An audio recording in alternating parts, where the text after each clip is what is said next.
ॐ श्री गुरुभ्यो नमः। हरि ओम्। ॐ तच्चयोरारुणीमहे गातुं यज्ञाय गातुं यज्ञपतये दैवी स्वस्तिरस्तु नः स्वस्तिर्मानुषेभ्यः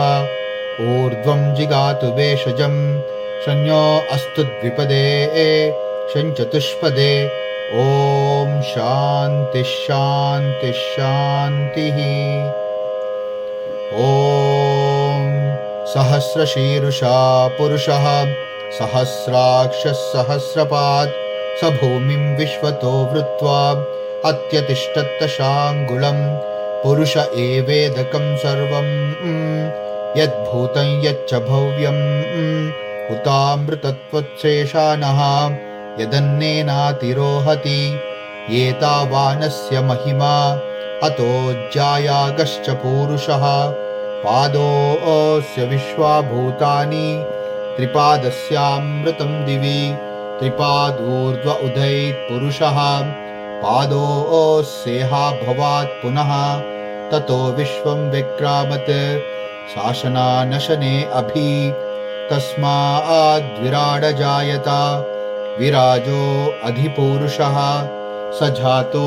अत्यरिच्यत पश्चात् भूमिमतो पुरः यत्पुरुषेण हविषा देवा यज्ञमतन्वता वसन्तो अस्यासीदाज्यं ग्रीष्म इद्मः शरद्दविः सप्तास्यासन् परिदयः त्रिसप्तः समिदः कृताः देवा यद्यज्ञं तन्वानाः पुरुषं पशुं तं यज्ञं बर्हिषि प्रोक्षन् पुरुषं जातमग्रतः तेन देवा अयजन्त साध्या ऋषयश्च ये तस्माद्यज्ञात् सर्वहुतः संवृतं वृषदाज्यं पशुगस्तागश्चक्रे वायुव्यान् आरण्यान् ग्राम्याश्च ये तस्माद्यज्ञात् सर्वहुतः ऋचः सामानि जज्ञिरे चन्दागुंसि जज्ञिरे तस्मात् यजुस्तस्मादजायत तस्मादश्वा अजायन्त ये केचो भयादतः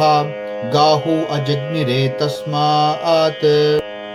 तस्माज्जाता अजावयः यत्पुरुषं व्यददुः कतिदाव्यकल्पयन् मुखं किमस्य कौ बाहु कावूरुपादा उच्येते ब्राह्मणो अस्य मुखमासीत् बाहुराजन्यः कृतः ऊरु तदस्य यद्वैश्यः पद्यागुं शूद्रो अजायत चन्द्रमा मनसो जातः चक्षोः सूर्यो अजायत मुखा इन्द्रश्चाग्निश्च प्राणाद्वायुरजायत नाभ्या आसीदन्तरिक्षं शीर्ष्णोद्यौ समवर्तत पद्भ्यां भूमिर्दिशः श्रोतात् तथा लोकागुम् अकल्पयन् वेदाहमेतं पुरुषं महान्तम् आदित्यवर्णं तमसस्तु पारे सर्वाणि रूपाणि विचित्य धीरः नामानि कृत्वा विबदन् यदास्ते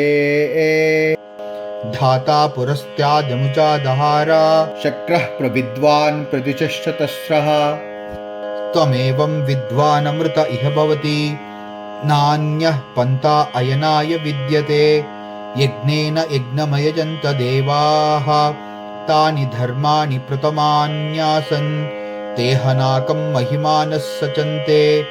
यत्र पूर्वे साध्या सन्ति देवाः अद्भ्यः सम्भूतः पृथिव्येरसाश्च विश्वकर्मणः समवर्ततादि तस्य त्वष्टा विददद्रूपमेति तत्पुरुषस्य विश्वमाचानमग्रे वेदाहमेतं पुरुषं महान्तम् आदित्यवर्णं तमसः परस्तात्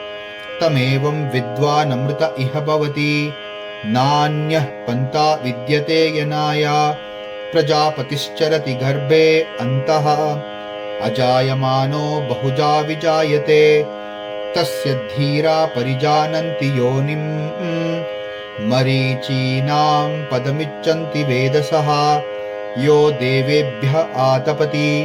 यो देवानां पुरोहितः पूर्वो यो देवेभ्यो जातः नमो रुचाय ब्राह्मये रुचं ब्राह्मं जनयन्तः देवा अग्रे तदब्रुवन् यस्त्वैवं ब्राह्मणोऽद्विद्यात् तस्य देवा असन्वशे ह्रीश्च ते लक्ष्मीश्च पत्न्यो अहोरात्रे पार्श्वे नक्षत्राणि रूपम् अश्विनौ व्यात्तम् इष्टं मनिषाणा अमं मनिषाणा सर्वं मनिषाणा ॐ तच्चंयोरारुणीमहे गातुं यज्ञाय गातुं यज्ञपतये दैवी स्वस्तिरस्तु नः स्वस्तिर्मानुषेभ्यः ऊर्ध्वं जिगातु भेषजं संयो अस्तु द्विपदे संचतुष्पदे ॐ शान्तिः शान्तिः शान्तिः।